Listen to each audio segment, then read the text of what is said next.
Myself, Dr. Nisha Khanam, Assistant Professor in Department of Civil Engineering, School of Infrastructure, from B.S. Abdur Rahman Crescent Institute of Science and Technology. Today, I am going to give a lecture on the subject Mechanics of Fluid CEC 2103 on the topic Fluid Kinematics. Fluid kinematics is the branch of fluid mechanics which deals with the fluid in motion without considering the forces and the energies acting in them. The kinematics is often referred to as the geometry of the motion. Here, the figure representing the fluid flowing through the around a cylindrical object, and we can also see the geometrical structure which is being carried out when the fluid is crossing over or moving across the cylindrical object. To calculate the flow rate and the velocity is calculated based on the surface area. So here the section of pipe is carried over with the two sections 1 and 2. The section 1 representing the area A1 and the velocity as V1. In section 2 the area is represented as A2 and velocity V2. So the rate of flow is calculated by means of the quantity of the fluid passing through the surface area within a unit time. In a unit time, the flow rate is equal to the quantity of the fluid by time. The type of flow rate, that is volume of flow rate, is given as volume by time. Mass of flow rate is equal to rho into volume by time, and the weight of flow rate is rho g into volume by time, where rho represents the density of the fluid flowing through the given section and g is the acceleration due to gravity.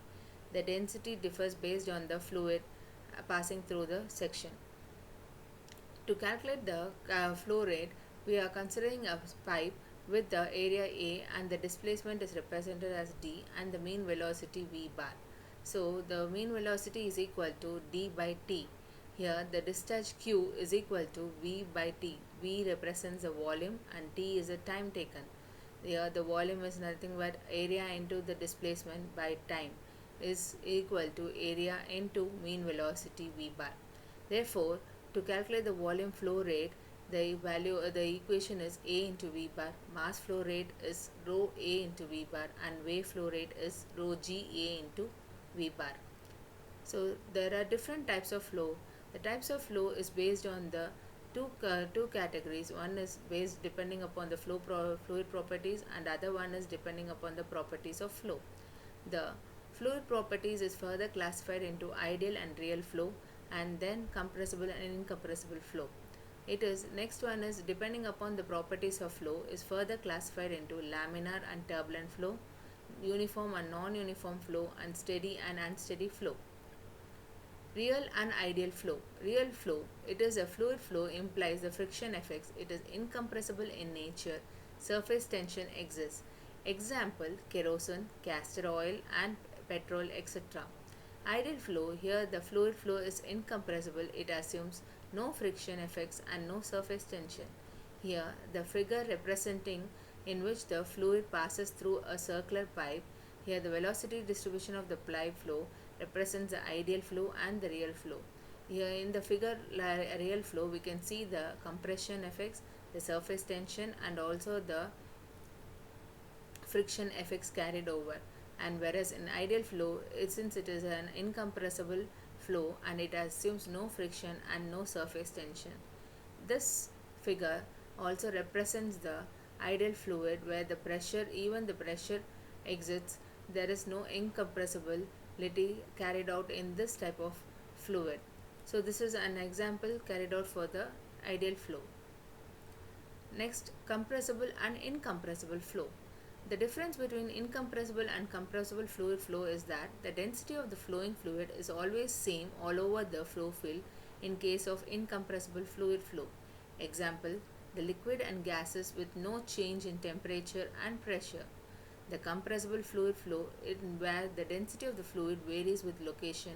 Example, the flow of gases with change in temperature and pressure. Here, the figure representing the compressible fluid, you can see the density of the fluid varies with the location, varies with the flow area in which the fluid flows through. Whereas in case of incompressible fluid flow, the flowing fluid is always the same all over the flow field. So there is no change in temperature and pressure in case of liquid and gases. Laminar, turbulent and transition flow. The laminar flow, every fluid molecule followed a straight path that was parallel to the boundaries of the tube, where the Reynolds number is less than 2000. Example, the flow of the blood in a small vein. Here, there is figure representing a very low discharge, and we can also see the flow of fluid passing through the tube or passing through the pipe, so it carries out in a parallel direction within the given surface area. Whereas in transitional flow, every fluid molecule followed a wavy but parallel path that was not parallel to the boundaries of the tube. Here we can see a medium discharge of flow in the given tube, and where the Reynolds number lies within 2000 to 4000. The turbulent flow. Here the fluid molecule followed very complex path that lead to the mixing of dye. So this type of mixing of dye or this type of heavy discharges is being carried out in terms of canals or rivers. So the Reynolds number is greater than 4000, where you can see the figure representing a high discharge. Steady and unsteady flow. The difference between the steady flow is that it is defined as the fluid characteristics like velocity, pressure, density at any point do not change with respect to time, whereas in unsteady flow it is defined as the fluid characteristics, velocity, pressure, density at point changes with respect to time. An example representing a steady flow is that a constant discharge through a pipe, and for an unsteady flow a variable discharge through a pipe. So here we can see the figure representing a constant discharges throughout a pipe, where the velocity with respect to time remains constant, does not change with respect to time. Whereas here in an unsteady flow, the velocity with respect to time changes. Uniform and non-uniform flow. Uniform flow is the flow in which the condition of the flow remains constant from section to section, whereas in a non-uniform flow, it is a flow in which the flow there is a disturbance in the flow and does not remain constant from section to section. Here, the figure represents the direction of flow has been a uniformity before there is any obstructions of the obstruction carried over in between the fluid. Non-uniform flow, it is a flow in which the condition of the flow does not remain constant from section to section. Here the figure represents a uniform flow where the direction of the flow is being constant with before any obstructions, whereas in case of non-uniform flow we can see that due to the obstructions and due to the turbulences we can see there are more disturbances in the flow. So this is considered to be the non-uniform flow. So the discharge remains the discharge varies from section to section. 1, 2 and 3 dimensional flow. In general, all fluid flows 3-dimensionally with pressures and velocities and other flow properties varying in all directions. In many cases, the greatest change only occur in 2 directions or even only in 1. Flow is one-dimensional if the flow parameters such as pressure, velocity, depth, etc. at a given instant of time only vary in the direction of flow and not across the section. Flow is two-dimensional if it can be assumed that the flow parameters vary in the direction of flow and in one direction at right angles to the direction of flow. Therefore, the flow is three-dimensional if the flow parameters are carried out in all the three directions of flow. Here, we can see a figure representing for one-dimensional flow, where here the flow of fluid enters from one end and exits through the other end. So it is a one-dimensional flow without any disturbance of flow. So next is a two-dimensional flow where the water from the upstream end of the reservoir is being carried out through the weir and it flows over the weir to the downstream end of the structure. Next, a three-dimensional flow in Stirling Basin. The water from the upstream end flows through the spillway to the downstream end, and the direction of flow of fluid takes place in three-dimensional conditions. The lines of flow. The lines of flow is further classified into streamlines, streak lines, and path lines. Streamlines. It is a line which smoothly connects the velocity vectors at an instant of time. In other words, an image of the flow characterized by streamline is like a snapshot of the flow at one moment in time. Example, therefore you can see an example over here. You can see the velocity of vector which is being carried out in a given image of flow. Streamline can't be a folding line but a smooth curve. A streak line is a curved line formed by a string of fluid particles which have passed through a certain point. An example of streak line is the trail of smoke from a chimney. Path line. It is a path which a fluid particle traces. Example of a path line is a path defined by a balloon floating in an air. Continuity equation. Continuity equation is based on the principle of conservation of mass. The continuity equation is here. In a given figure we have a two section, a pipe with a two section, one at the end, section 1 at the entry, and the section 2 is the exit. So the rate at which the mass enters is equal to the rate at which the mass leaves. So the section 1 representing the area A1, density ρ1 and the velocity v1, and the section 2 representing the area as A2, density ρ2 and velocity v2.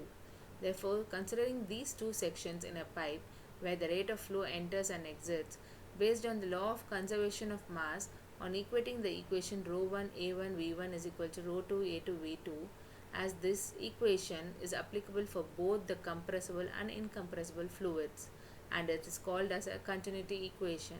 If the fluid is said to be incompressible, then the density at both sections are equal, then the equation reduces to A1 V1 equal to A2 V2. Stream function. It is defined as a scalar function of space and time such that its partial derivative with respect to any direction of flow gives the velocity component at right angles to that direction. It is denoted by psi. Considering the simple case of incompressible fluid, the two-dimensional flow in xy plane is being carried out. Here the continuity equation in Cartesian coordinate reduces to dou u by dou x plus dou v by dou y is equal to 0. This equation is rewrite as in terms of one dependent variable and instead of two independent variables u and v. For a steady flow, it is given as dou psi by dou x is equal to v and dou psi by dou y is equal to minus u.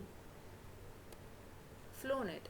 FlowNet is nothing but it is defined as a graphical representation which is obtained by drawing a series of streamlines and equipotential lines. Streamlines are otherwise called as flow lines. It consists of two group curves. Here, when we see a figure representing the flow nets, we can see the group of curves which is being orthogonally curved and intersecting each other. So we can see the streamlines and potential lines. Therefore, here in a given figure where the concrete structure, so the below the concrete structure we can see the flow line and equipotential line. Flow lines represents a path that a particle of water takes as it travels through the soil mass, and equipotential lines are lines that passes through the points of equal head. The methods of FlowNet. The analytical method is applied to problems with simple and ideal boundaries. Graphical method requires a lot of erasing to get the proper shape of FlowNet and it consumes lot of time. Electrical analogy method. The method is based on the flow of fluids and the flow of electricity through a conductor which are analogous. It is carried out only in a particular boundaries. The hydraulic method where the streamlines can be traced by injecting a dye in a seepage model. Uses of FlowNet. The FlowNet is mainly used to find the direction of flow. It is used to compute the uplift pressure below the hydraulic structures, and it is also used for studying the seepage flow below the dams and other hydraulic structures. So these are all about the fluid kinematics. Thank you.